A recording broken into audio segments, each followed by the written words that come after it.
aqd40a is a quick how-to on how to replace the bearings that live in this bell house. Over here on the bench is the bell house.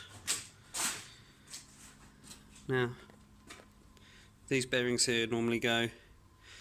To get access to that, there's a grease shield in here.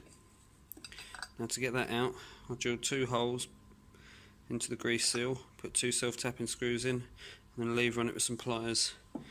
That allows, there's a first groove which is down there. That's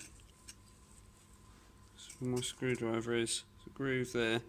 In this top groove is 1 circlip, and right down the bottom by the bearing is another circlip. And on the other side there's 1 circlip and another grease cover. And then the shaft should knock from inside out. So I've already got it started because I've only got 1 pair of hands, but by knocking on the shaft there with a copper mallet, there you go, the shaft pulls out the other end with the bearing of that end attached.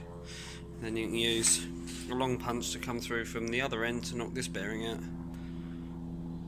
And then they're not that tight, so you can tap them back in, the new ones, or you can use a fly press, but only push on the outer race, otherwise you'll damage it. Right, so shaft's out. I've cleaned up where the bearing sits in the back here. Front one's still on the old shaft at the moment. There's the 2 new bearings from Volvo. Are ever so slightly different. Same diameter, slightly different race inside, but one of them is thicker than the other. And the thinner of the 2 is this aft one. Most of the load is put on the other end with the universal joints on it. So first step will be to grease the bearing. Wish I had another pair of hands.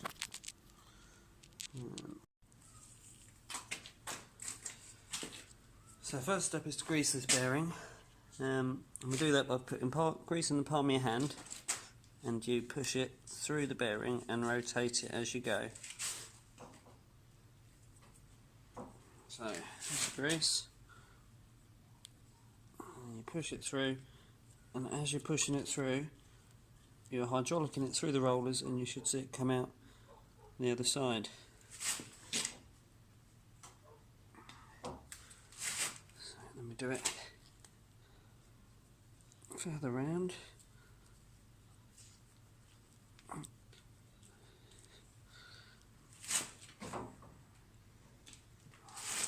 Okay.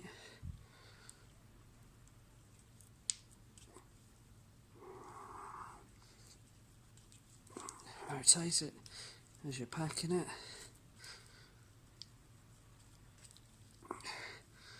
and then you can see it's come through. No harm in doing it the other way as well.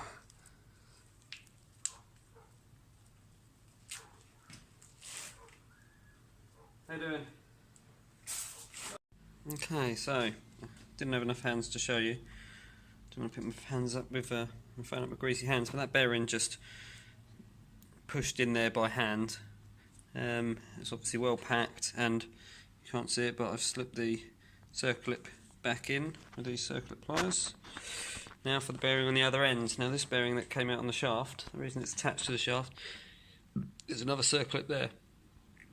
So I'm going to remove that circlip, slide the bearing off, pack that bearing, slide it on, and put the circlip back. Right, next stage complete. New bearings in place, and the circlip is on the shaft. Now this bearing, I had to put the shaft, to get the old bearing off, I had to put the shaft in the vise upside down without pinching this, so that the bearing is sat on here, and tap the shaft out.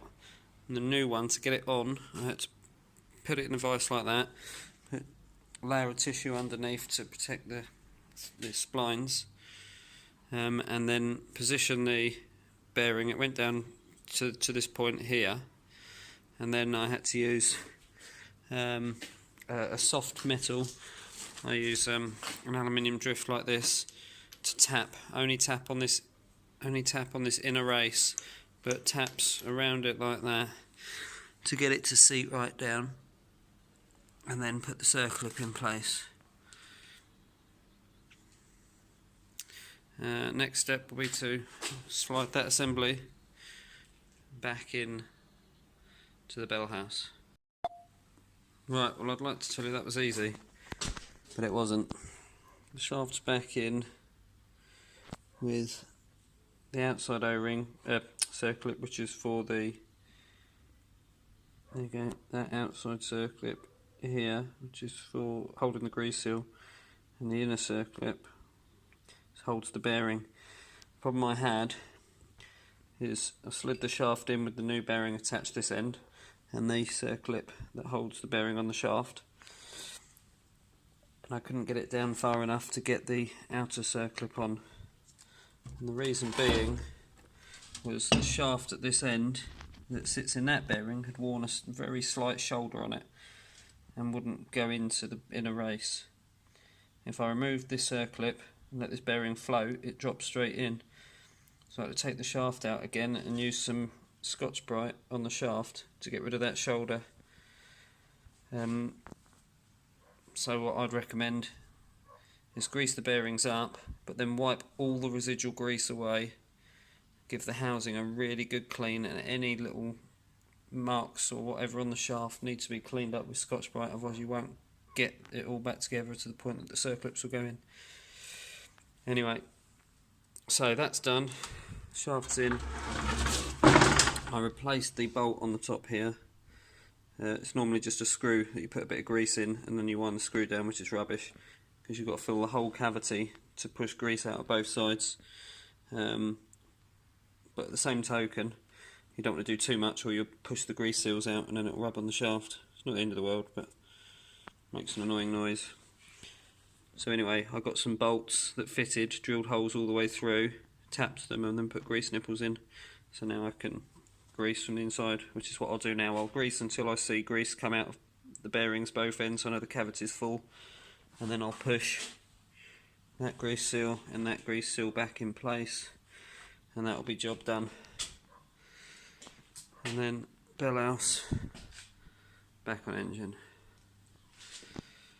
Hope that helps somebody.